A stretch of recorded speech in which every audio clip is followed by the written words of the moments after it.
because I used to get stick from people like George Martin saying, you know, why can't we get something going in America? But in the early part of 1963, Lockwood and L.G. Wood sent me to America to find out what could be done. So I went over, and with a good lawyer called Paul Marshall, and we went to I went to New York, and said what I think should be done. Got back to England and told the Wood and Lockwood, and he said, "Well, you better go do it then."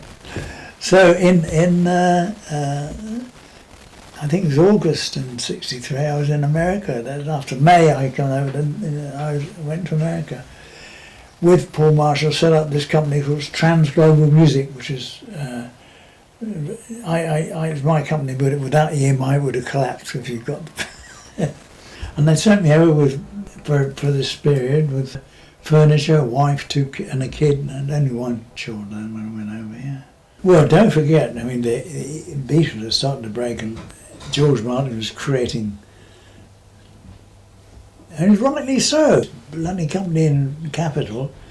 And when I read about these people one of the bits I read about one of the guys in America, Capital, and he called himself the guy who discovered Beatles.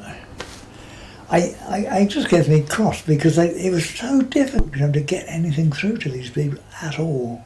Very difficult. I mean, you know, when you're in that time of the year 1963, very few people went to America from here. I mean, everybody goes now, but in those days it wasn't, and it was quite an experience for me to be sent out on my Todd, really, with the help of Paul Marshall, get this thing going. And that was an amazing. The thing about I learned a lot, and it was great when I eventually came back to England too, because you learned a lot in America, the people's attitude. For example, you could go and have lunch with the bank manager and ask him how business was, you know, whereas you couldn't do that in England, or not then, with the bank manager. My word, he was sacrosanct, you know. There's various stories as how the Beatles really broke in America. There was a lot of buzz. We got a lot of buzz going with it anyway. But I think, in my opinion, what happened was the news in America showed these people in England doing silly things with this group, you know. And I think, to my mind, that's how this thing started in America. Really started in America, you know.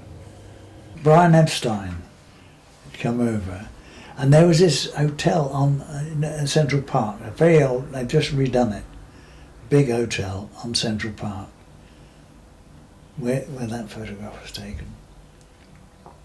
And that was extraordinary because it was very like Palm Court, this hotel, and all these nice people. It was a very, very posh hotel. And when I went there with George for this photo, they had, because Epstein put them in on their real names, I think.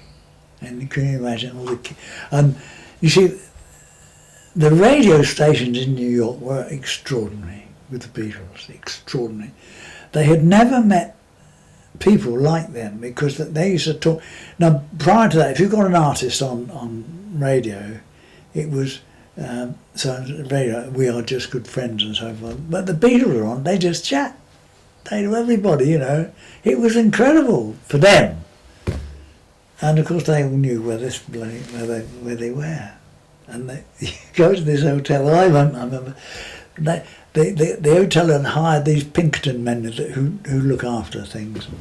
There were these kids running up the corridors, and there were these old dears who were having their tea, and then all these kids running. It's such an extraordinary situation that was, and Carnegie Hall. Now, they had a concert of the Beatles in Carnegie Hall, and the back of the balcony. Somebody fell off the balcony. Oh dear, oh dear.